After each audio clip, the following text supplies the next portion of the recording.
Today we're delighted to talk to the University of Glasgow's Professor Lyndsay Fletcher, an astrophysicist.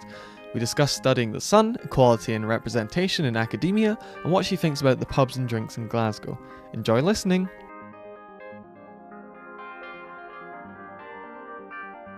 You're listening to Insight, the University of St Andrews Student Physics Society's podcast. I'm your host, Samuel Lavery. Join us as we journey into the lives of St Andrews academics, discovering their passions, inspirations, and motivations.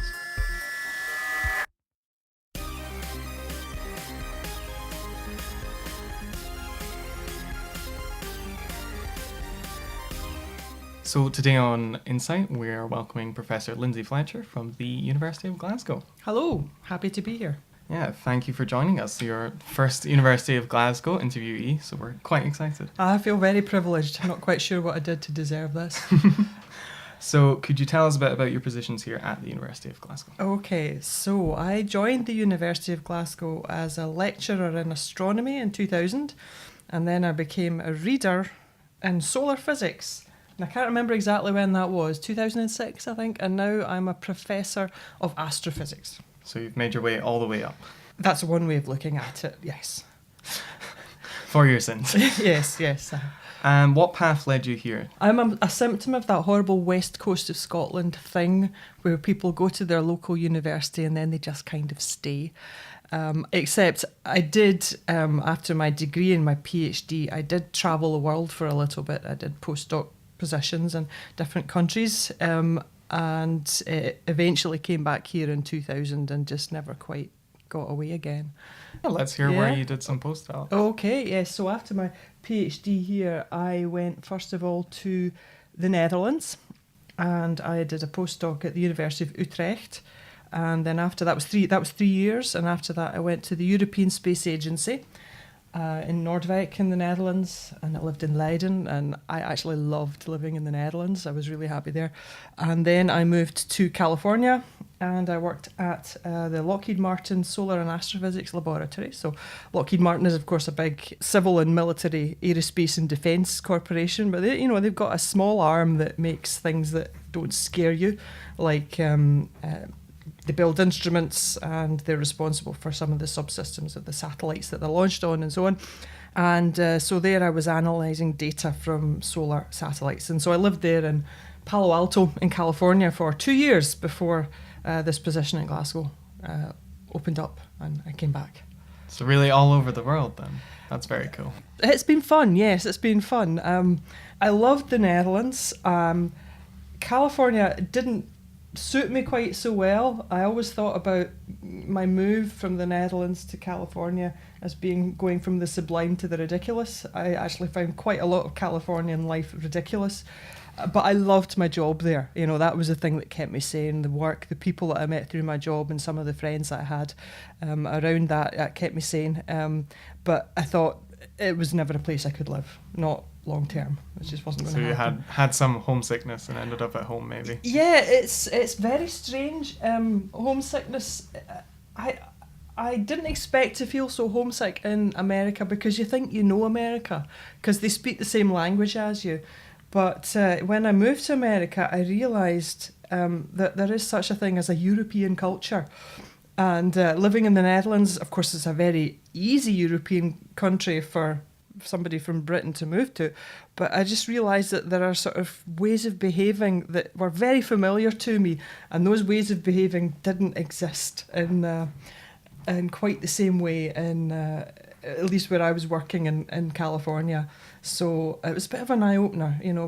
What they say, two countries separated by a common language, something like that. I can't remember exactly the phrase, but you speak the same language, but it's not actually the same. It's a very different place. Some culture shock. Yeah, some culture shock, yes. So could you tell us a bit about your research here then? Yes, I am a solar physicist. I should just say, when I was promoted, I made an explicit decision not to call myself a professor of solar physics, but a professor of astrophysics. Because, well, 2 reasons.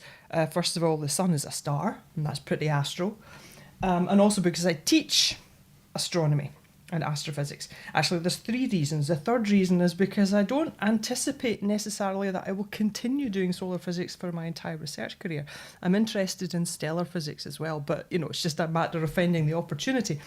But I am a solar physicist, and my particular interest is in the activity on the sun. You probably have heard of flares, coronal mass ejections, that type of thing. So I study solar flares. I'm primarily, I won't say an observer, I don't go to telescopes, but I analyse data from space missions, or to be honest, in my current sort of balance between research and the rest of things, most of the time I'm kind of encouraging other people to make these analyses, and I'm like looking at the drafts of papers and so on, because I get very little time for actually hands-on, typing and coding and so on. That sort of stuff you love to do, but just your time escapes.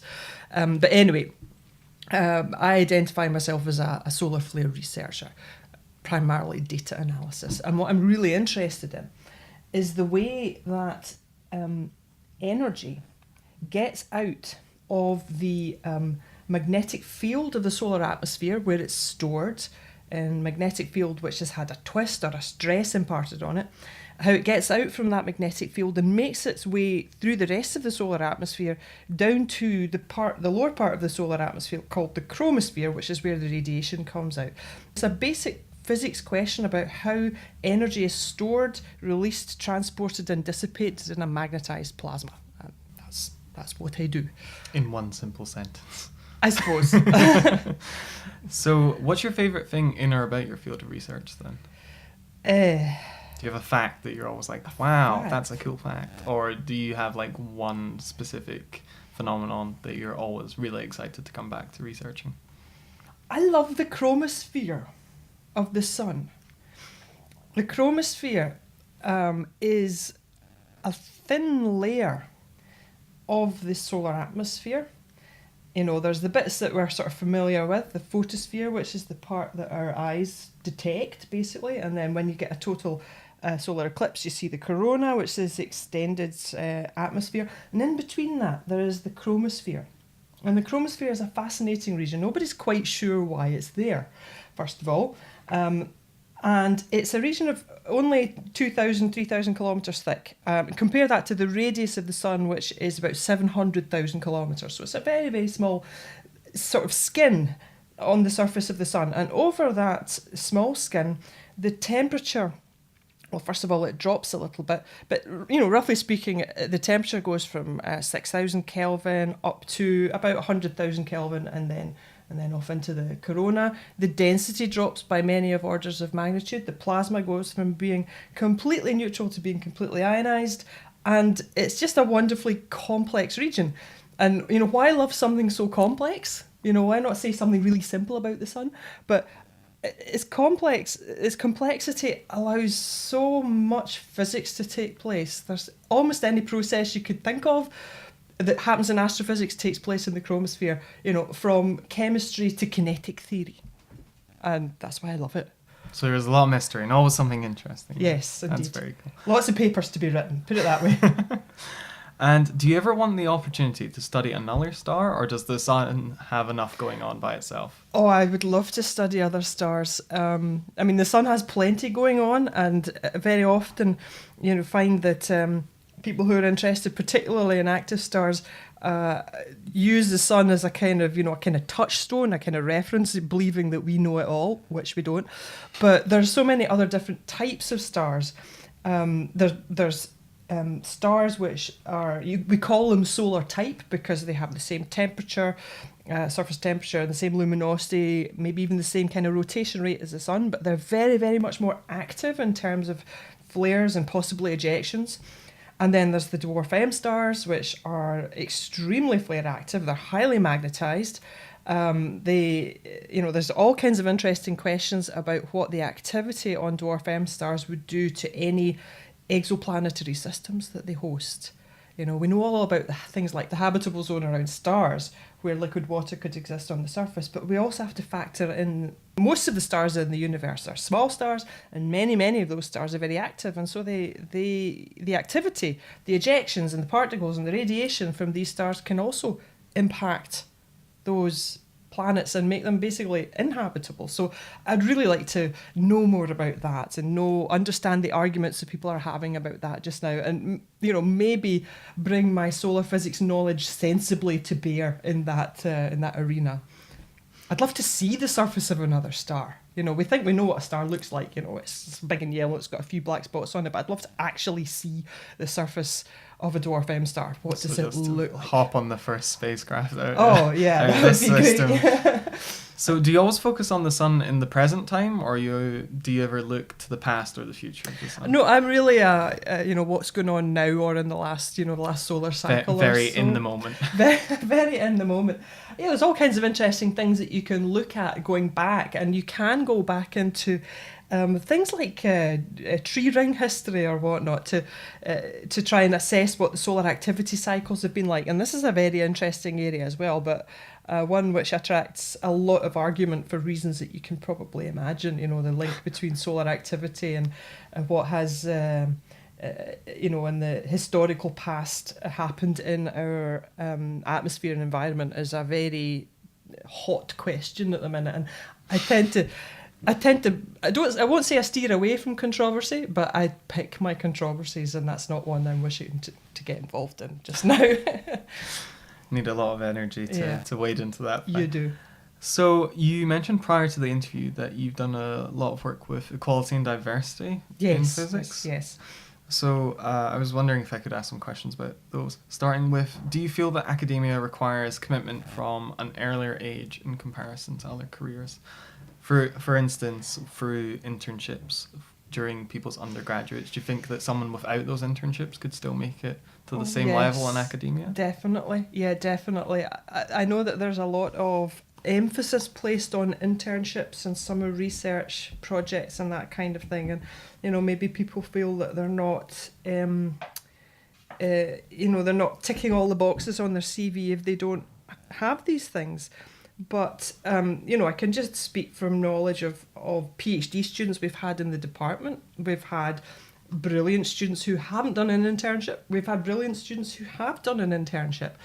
So I think that probably an internship or a summer project is actually more useful for the student to find out if that's what they like doing.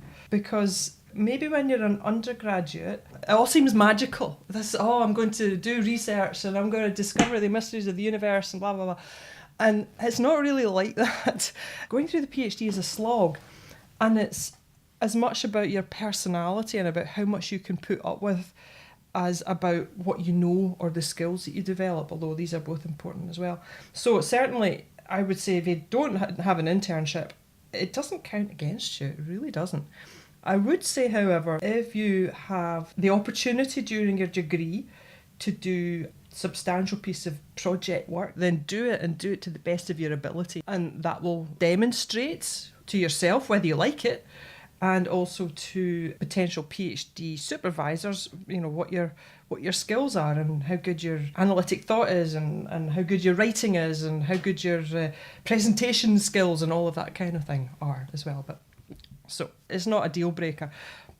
But the question of commitment overall, you probably get different answers from different people, but I was one of these people that just kind of wandered through my degree and then wandered through my PhD, and it was only actually maybe when it was about 30, I thought, yeah, this is what I want to do. And I don't think that shows commitment. I just kept doing what I liked doing. And if I hadn't been able to carry on, then I probably would have done something else, but I had the opportunity. So, and it worked out all right. It worked out all right, but yes, it did work out all right. It worked out well, and I'm never sure whether I was lucky or whether I put myself into that position. You have to be very careful about saying, I was lucky. And luck does come into it. Was it Napoleon who liked his generals to be lucky? Luck does come into it, but all through your career, you're kind of working. You're acquiring skills. You're demonstrating what you can do, and eventually that pays off. Not necessarily in the career that you thought you would end up in, but eventually it will pay off. Well, that's very good to hear then. So it's very much something that you don't need to commit to fully and sacrifice personality. And No, such. absolutely not. But I was wondering if I could follow up. You described the PhD as a bit of a slog, maybe. Would you say that things possibly get easier for students after their PhD when they're looking at postdocs? Or is it just different challenges? Different challenges. If you're going to do well at something, you're always going to have to work hard at it, put it that way, unless you're in fact, even if you're a naturally gifted person, to make the most of your talents, you're always going to have to work hard. But if you enjoy it, then that means it doesn't matter so much. But I think when you come from your PhD into your first postdoc, particularly your first postdoc, you have to stop taking direction, if you know what I mean. When you're a PhD, you're still in training. And you're still getting a lot of assistance. Of course, that decreases as you go through your PhD. And, by the end of your PhD, you're basically doing the analysis yourself, writing the papers yourself, probably with rather minimal input from your supervisor. But then the next thing is to come up with your own problem, not work on somebody else's problem. And that's a difficult thing. Coming up with your own problem is a difficult thing. And especially now, because there's just so much literature out there. People have done so many things, and you have to get on top of it and work out where you can make your contribution and formulate that contribution and work out how you're going to pose a question, how you're going to answer it, and what will be a meaningful answer. And that is difficult. And not everybody likes it. Some people are happy doing what somebody else asks them to do and doing it very, very well. But some people have more of a nose for a problem and they just want to find out. So the challenges are different. I wouldn't say it's more difficult, I just say different. But going along with the actual challenges of the job, there is the extreme challenge of the nature of the career. The postdoc career, the uncertainty, the short-term contracts, and all of this stuff, which is just not conducive to a stable life, put it that way. Mm-hmm. Yeah. Okay. Big thing. So do you think that in larger communities, such as cities, it makes it easier for minorities to go into academia? That's an interesting aspect. I've never really thought about large cities versus small cities. What is it that gets people into academia? Now, I guess the first stage of academia, are you talking about deciding to do a degree, or are you thinking about... I would say so. Yeah, okay. Say undergraduate degree. Yeah, undergraduate degree. Well, one thing that I think is necessary is kind of having an example. Having somebody else that's done something similar who you identify with for whatever reason. And I suppose the fact of the matter is that if you live in a city and if you're in a big school, for example, you're just more likely to come into contact with people like that, people that you can identify with more. But there are other things which are sort of more, or maybe not more important, but as important. And things like the support you get from your family, and whether or not your friends make fun of you because you want to do cell biology rather than whatever. These are also very important things. We've investigated a little bit with some of our undergraduates, why did they decide to come and do physics at Glasgow? And overwhelmingly, we got the answer, because we love physics. And it was kind of straightforward, and it was the same between the male students and the female students. We didn't look at we didn't have any other information about any other characteristics of the class, but everybody's just like, we love physics, that's what we want to do. And I found it very encouraging. It wasn't that, a teacher encouraged me or my parents encouraged me or something. It really was. Of course, this was their first day in physics, so what are they going to say?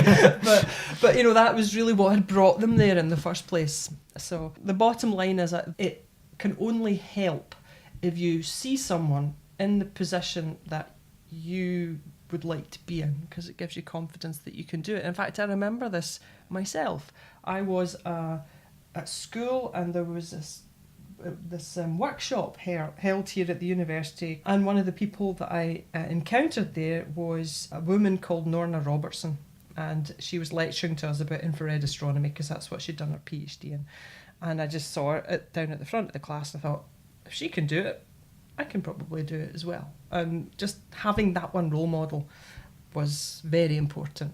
I don't think you can underestimate the importance of role models. So role models and representation are a factor. Would you describe yourself as a role model then, just quickly? I'm not sure I would describe myself as a role model, but I think I probably am. I mean, it's not something I aim to be. You think someone else would maybe describe you as a role model, and you'd be like, oh. Very possibly. I just try to be me, you know, and if people identify with that, then great. So, yeah. Okay. How would you encourage people who maybe don't necessarily see the representation to find out more about a subject if they're interested in it? Yeah, that's a hard one. I actually, it sounds a bit of a get out to say this, but I actually think that taking physics as an example, you can look at information that your learned society, in our case the Institute of Physics or the Royal Astronomical Society, produces. And I encountered that not that long ago. I was just looking through the IOP publications, and there was lots of things about, you know, jobs for physicists and girls in physics and ethnic minorities in physics, and it was just, again, telling people's stories. And the material, it tends to actually be really well produced and interesting and engaging. It makes you think. And so if you can't find the person who you identify with, you can at least find the community in some indirect way. Mm-hmm. And, you know, I'm a bit of a dinosaur when it comes to social media, I have to say. But I'm sure that there's also like Twitter communities and so on, Twitter groups for people with a, you know, if you're in a minority or whatever, with a particular characteristic, who can find people like themselves to talk to. There's always things, of course, like visiting universities for open days to get a sense of the environment, to get a sense of the kind of people who are there and whether it feels like a welcoming place that you could be part of. I think that's probably what I would suggest.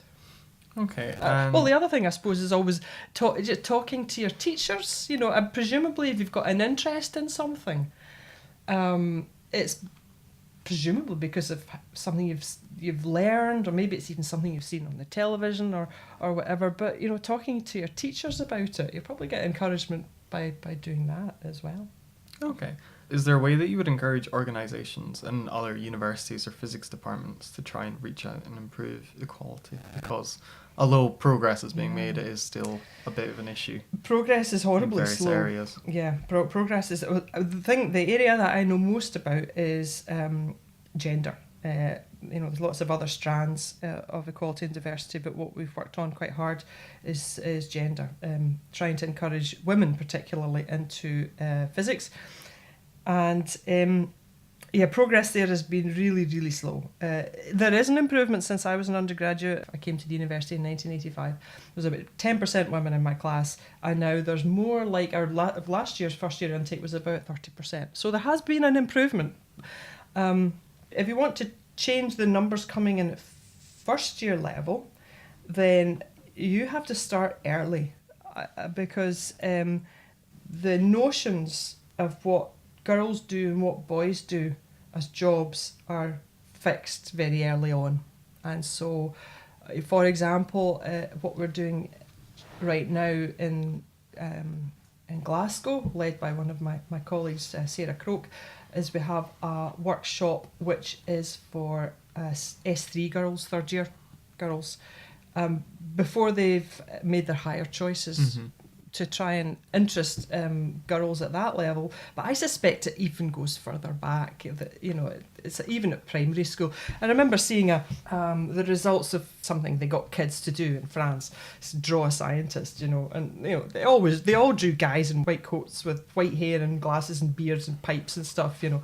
The ideas about what girls do and boys do and what men do and women do are fixed rather early on. And, you know, to be honest, what we can do in academia is probably rather small compared to the cultural influence of everything else that kids get.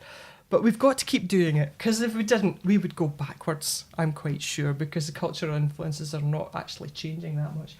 But if you want to work with the intake that you have, then you have to make sure that all of the processes by which people are selected, are assessed, are advanced and promoted, are transparent that they're fair, that everybody is encouraged equally.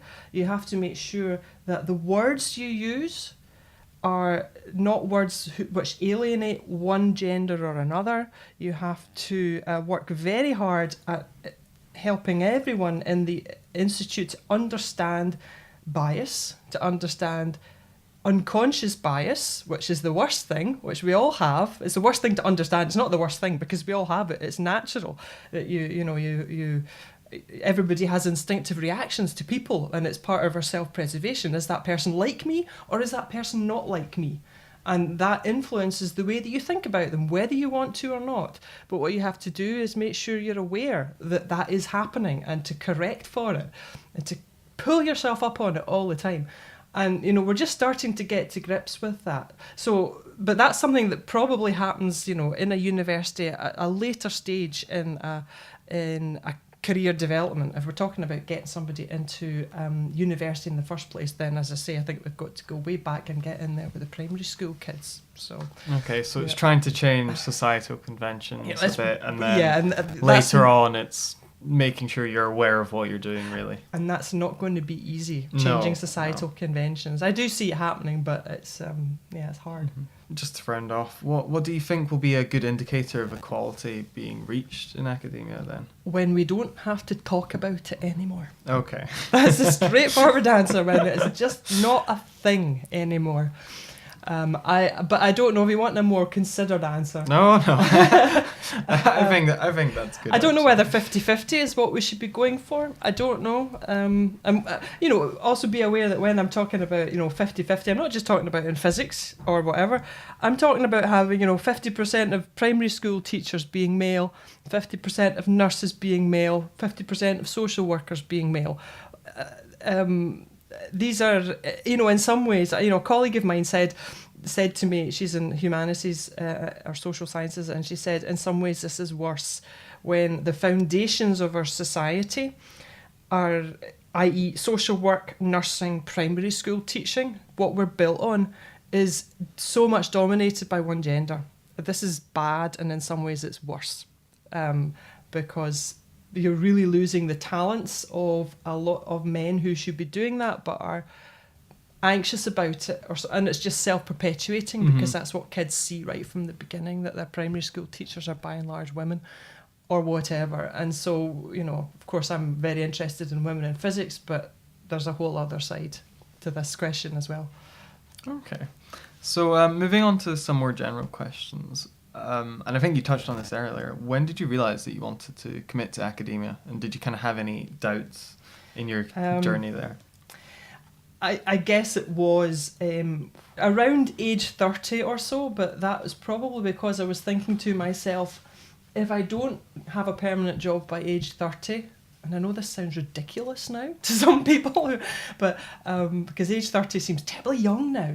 But anyway, I thought to myself, if I don't have a permanent job in research or in academia by age 30, then I'm going to go and look for something else. I just don't want to be this peripatetic career my entire life.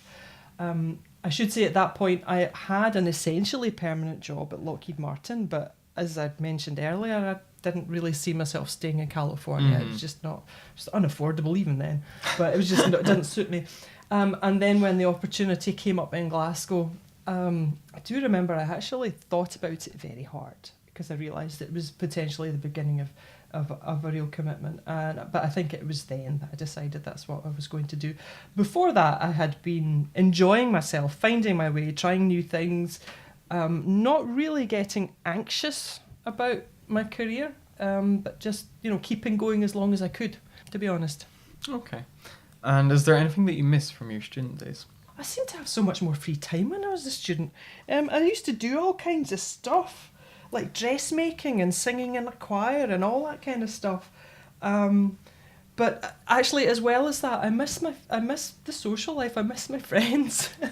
And that's not to say I'm like Lyndsay no mates now. That's not at all true. But it's just the way that you socialise when you're in the middle of a fairly high intensity career is very different. Your socialising is much more planned, if you know what I mean. And very often it's just like, oh, I just don't want to see anybody this weekend. But then you realise I haven't seen that person for months. So I miss that kind of spontaneity. There's a spontaneity when you're a student, like, oh, labs are finished, let's go down the pub. And that doesn't really happen anymore. And is there anything that students have access to now that you wish you had that kind of same access when you were a student? Yes, for PhD students, online databases of literature, the journals, all of the journals which are online. Whereas, when I was a PhD student, there was this thing called the Science Citation Index, and there was one published every year, and it was a big book. It was about 10 centimetres thick, and every paper that was published that year appeared in this book with all of the information about other papers that had cited it. And so you could go and follow a paper through the literature, and it took hours and hours and hours to do this. You had to go to the library and lug these big books about, and then you had to take the journals and photocopy them, and it's terrible. But now you just go onto ADS and you go, right, I want to see a paper by Blogs and Patterson, and you type it in and there it is, and everything comes up, and it's just there, and you look at the PDFs, and it saves so much time. So yes. Yeah, you look like you're getting a bit traumatised remembering. Oh, it was hideous. Yeah. I was thinking maybe, computer software, right? So my undergraduate is basically pre-computer. When we took data, we wrote it down a little bit on our lab book, and then we drew a graph, and now you type it into a spreadsheet, and the graph comes up. But in fact, I appreciate the fact that I had to draw graphs, because it made me understand data. It made me understand presentation. It made me understand about error bars. It made me understand about drawing a straight line, all of that kind of thing. And sometimes when I used to mark first year astronomy labs, I'd look at their graphs and think, where did you learn to draw a graph? And the answer is, they didn't learn to draw a graph. And I think that there's this very kind of, when you write something with your hand, or when you draw something, when you sketch a diagram or something, there's this very intimate connection between you and the thing you're studying, which disappears when you do everything by computer. And so, on reflection, I think that all undergraduate labs should get rid of all the computers, and we should all write things down with pens and paper again. Bold suggestion. It's not going sure to fly. How popular that would be. It is not going to fly. So, do you have a favourite nightclub or pub in Glasgow? Favourite nightclub? God, nightclub days.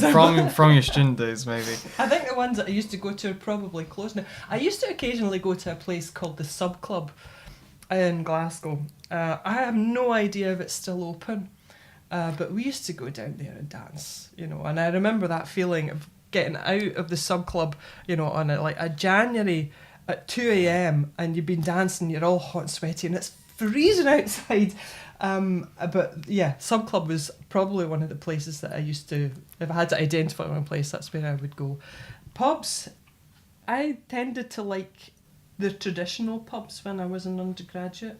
There was a place we used to go to, it's still there in fact, I haven't been there in years, but as a student we'd go a lot, called the Aragon on Byres Road. And it still looks like, it's not a wine bar, it's a pub, if you know what I mean. And we used to go there a lot. But now if I go out drinking, well, there's sort of two, I don't go out drinking very much. Let's say, if I go out for a Swift half, then I would either go to the Chip, the ubiquitous Chip on Ashton Lane, or I would go to the Doublet, which is a very traditional pub on Park Road. And any Glasgow students who are listening to this, I encourage you to go to the Doublet to see what a pub used to be like. So, which place have you visited that's had the biggest impact on your life? Because you've obviously travelled quite a bit, so I don't know if one place you still carry with you. I have such a bad memory. I have an extremely bad memory for places, and my husband's always saying, do you remember when we went to the Grand Canyon? I'm going, did we? Have we been to the Grand Canyon? It really is appalling, my memory. But if I had to name one place, then I can actually be quite specific. And it is a cafe in Utrecht, near the canal, the main canal. And the cafe is called Café Oudan. And the reason I'm remembering this is because it was in that cafe, sitting in beautiful April sunshine with some hot chocolate and a piece of apple cake in this gorgeous old building. I thought, yes, I'm going to leave Glasgow and move to Utrecht. And that really set off the cascade for the rest of my life.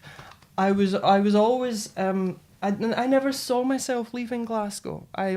It's this West Coast thing, you know. My family's here, everybody's here, and I didn't want to go. And then, you know, it was like my eyes opened. I thought there's another life out there, and here I am in this beautiful Castel Audan. It was like a 16th century city building, big high ceilings, lovely music playing.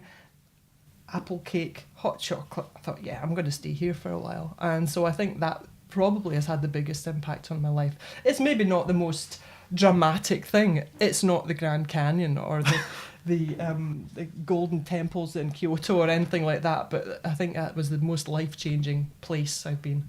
No, that sounds like a real proper epiphany. Yeah, It was an epiphany. It really glamour. was an epiphany.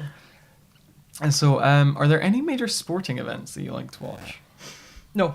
No. Not interested You see, at all. I'm just not really a sporting kind of person. No, I used to watch the snooker. I like to, but that was mostly because I used to watch it with my dad and my granddad, and we watch. It used to be Pot Black, which was like a competition snooker, you know, display thing on the telly, and then we used to sometimes watch the championships. But no, I'm not really interested, I'm afraid. Is there anything that you kind of spotted whilst you were out travelling that you wish we had more of in Scotland, hobby-wise? Hobby-wise, not a particular event or activity, but just but an attitude. And again, this is from the Netherlands. Almost everybody I knew was in a club or a society. They were active participants in their environment. They were in hockey clubs or running clubs, cycling clubs. They were singing, they were in theatre, they were in debating. This was among students and sort of young scientists. Everybody did something outside of work. And I just found that tremendously impressive, how motivated people were to get involved with their community. I thought that was great. So I couldn't say a particular activity, but more an attitude to how we should be spending our time. Oh, yeah, no, that's a pretty neat thing to take away. I was going to ask, are there any hobbies that you've wanted to try, but you haven't had the opportunity? Certainly no sports. I'm not interested in doing in sports. I like to run, but you know, I don't anything that involves coordination or competition. I'm not really into. But most hobbies I have that I like, I have tried. But one thing that I always felt I missed out on, and maybe it's not a hobby but an activity, is things like woodwork and metalwork, making stuff that you don't eat. You know, I can bake and I can make clothes. Not that I do anymore, but making like hard stuff, making tables and chairs and furniture. My granddad used to make. It was kind of out of necessity after the war. He used to make furniture for the family, and I'd sit and look at his dovetail joints and think, that's fantastic. I'd love to do that.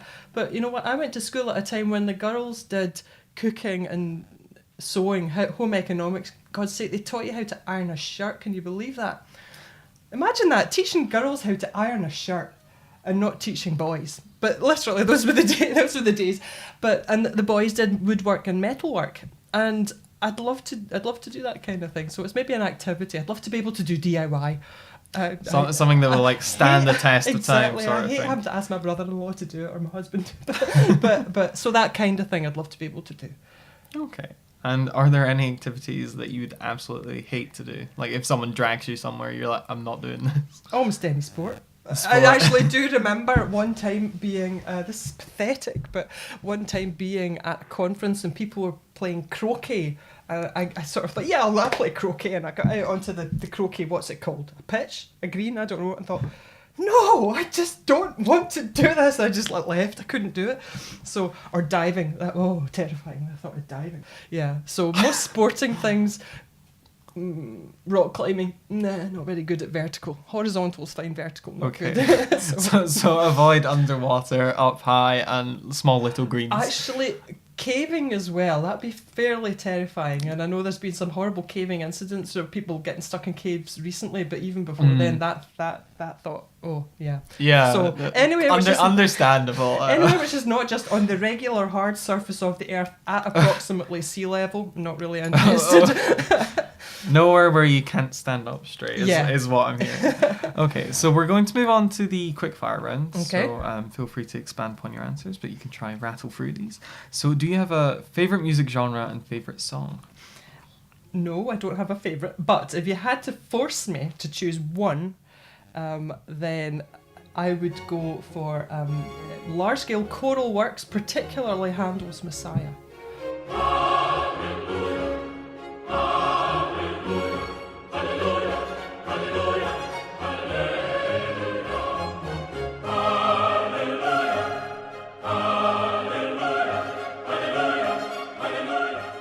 However, if I really want to let my hair down, then I listen to 1970s disco and funk, like Parliament or Earth, Wind and Fire. So quite extreme. Two complete opposites. Yeah, like. complete opposites. And do you have a favourite book? A book which I come back to again and again, and it sounds terribly cliched, is Pride and Prejudice. I just love reading Pride and Prejudice. What do you think about all the spin-offs? Like Pride and Prejudice and zombies? I don't Or see the anything like honestly that? don't see the point. I don't see the point. Nobody could match Jane Austen's writing or her characterization. So of course, and I was also influenced by some of the glittering television productions of these things. But I come back to that again and again, kind of just for a comfort read. What I read, oh, I'll read that again. It's been a while. So I think that probably. It's a good choice. Why not? Yeah, the cliched one, I'm sure, but yeah. So, do you prefer to holiday in the heat or in the cold? In the cold. I stop functioning at about 27, 28 degrees. That's too hot for me. Yeah, I'm definitely a temperate person. So, what is the best Scottish food or drink? Drink? Brew. It's got to be iron brew. The best Scottish food, I love oatcakes. I love oatcakes and a good sharp cheese. Yeah. That sounds like it's a good snack, good meal. And what's your drink of choice? If you're down back at your traditional pubs. At my traditional pubs, depends on the mood, you know. But most regularly, it would either be a pale ale, an IPA, or a gin and tonic. Do you have any favourites? What, gin and tonic? No, well. No, just like well for the IPA, Yeah, it's just you're not whatever's on picky. tap of that one. And do you know what I don't like with the gin and tonic thing is it's become very, what's the word I'll use for it? A bit highfalutin. A bit highfalutin. I was going to use a much more crude word for it, but it's, and there's all these different kinds of gin, and I remember going to a rather nice cafe in a restaurant in town, and they were trying to offer me this gin and tonic, which had like bits of candied orange and God knows what. It was like potpourri or something like that. I said, no, I want some gin with some cucumber and some ice and some tonic, and they looked at me like I was a Philistine, an absolute Philistine. So no, I don't really care. So, are you a morning person or a night owl? Morning. I stop at about 10 o'clock. I just give up. Yeah. Oh, I can't get myself out of bed in the morning. And what do you think is the best way to spend a free afternoon? Lying on the couch in the sunshine with something to read and a bag of crisps within easy reach. That sounds a pretty good afternoon. Yeah. So, finishing question, you can take some more time to answer this one. So, what's something that you think people should try to bear in mind as they go about their lives and jobs, whether that's in academia or otherwise? It's actually a very simple thing, is try and be kind and polite to people. And that sounds very trivial, but, it's not. Because I think it means that you listen to people, you think about what they're saying, and you try and react to them appropriately. It means you have to watch yourself and your own behaviour, and just being kind and polite is important everywhere. I suppose the subsidiary thing is when people get on your nerves, which they obviously do, is to remember that people don't tend to get out of bed in the morning thinking, who am I going to annoy today? They tend to get out of bed not thinking about that, but thinking about trying to do something good in their day's work. And so it's a very simple thought, but it helps you take some perspective when you're having a bit of a stooshy with a co-worker or a friend or something like that. Yeah, that's it. It's very simple, but yeah, very crucial. It works, I think. Oh. So, thank you, Professor Lyndsay Fletcher, for being our first University of Glasgow interview. Well, thank you very much. It was very interesting and a great pleasure. If you want to find out more about why our interviewees love science, come and join the Institute of Physics for their Festival of Physics at Dynamic Earth in Edinburgh on the 26th until the 28th of October next month. Find out more on the IOP Scotland Facebook page. You've been listening to Insight, the University of St Andrews Student Physics Society's podcast. I was your host, Samuel Lavery. Thanks to all the wonderful academics of St Andrews. Join us in the future as we learn more of the people making our education. This podcast was produced by myself and our publicity officer, Connor McBride. To find out more about the Physics Society and what we do, please find us on Facebook or Google St Andrews Physics Society for our website. Goodbye!